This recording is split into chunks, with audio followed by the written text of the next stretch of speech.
அந்த வாட்டர் எல்லாமே என்ன ஆகணும்னா அந்த பெர்குலேஷன் பிட்டில் வந்து இன்ஃபில்ட்ரேஷன் ஆகணும் கீழே வந்து.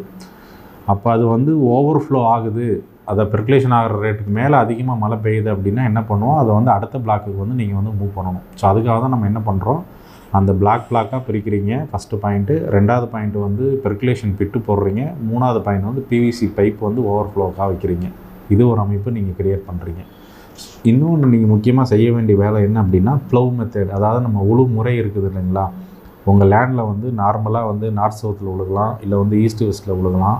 இந்த மாதிரி 2 இது இருந்தாலும் எப்படி உழுகணும் அப்படின்னு வந்து பார்த்திங்க அப்படின்னா, வாட்டர் என்ன டைரெக்ஷனில் வந்து ஃப்ளோ ஆகுதோ அதுக்கு பர்பண்டிகுலர் டைரெக்ஷனில் தான் எப்பயுமே நம்ம வந்து உழுகணும். இது நம்ம நிறையா பேர் வந்து கடைப்பிடிக்க மாட்டேங்கிறோம். நம்மளுக்கு பிடிச்ச வகையில் உழுதோம் அப்படின்னா வர்ற வாட்டர்லாம் அதிலே ட்ரைன் அவுட் ஆகி வெளியில் போயிடும்.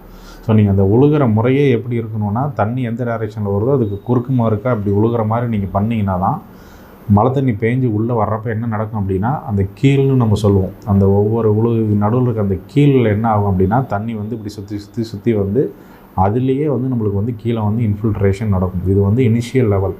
ஒரு லேண்டில் வந்து மழை தண்ணி பேஞ்சு உள்ளே என்ட்ராகிறப்ப என்ன ஆகும் அப்படின்னா இனிஷியல் ஸ்டேஜ்லேயே கீழே வந்து பெர்குலேஷன் நடக்கும். இது வந்து சாயில் இன்ஃபில்ட்ரேஷன் நம்ம சொல்லுவோம். ஸோ அந்த சாயிலில் உழுத முறையில் இருக்கக்கூடிய கீழ் அமைப்பில் என்ன ஆகும், தண்ணி வந்து கீழே இன்ஃபில்ட்ரேட் ஆகும். இது முதல் சேமிப்பு.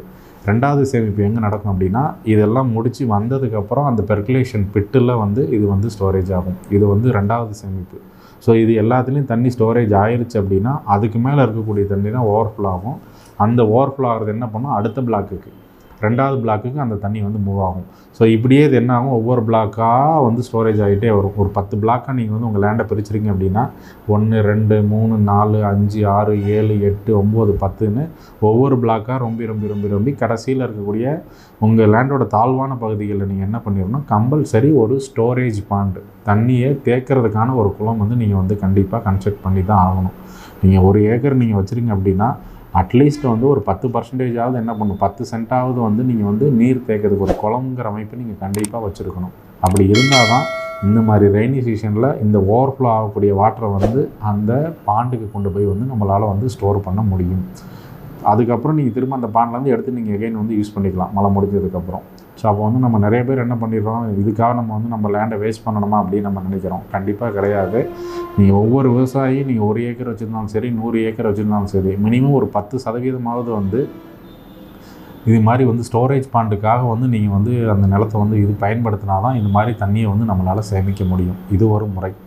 சாயில் லெவலில் பண்ணுறீங்க, பெர்குலேஷன் பிட்டில் பண்ணுறீங்க, அடுத்தபடியாக எக்ஸஸ் வாட்டரை எங்கே கொண்டு வந்துடுறீங்க, ஸ்டோரேஜ் பாண்டுக்கு கொண்டு வந்துடுறீங்க.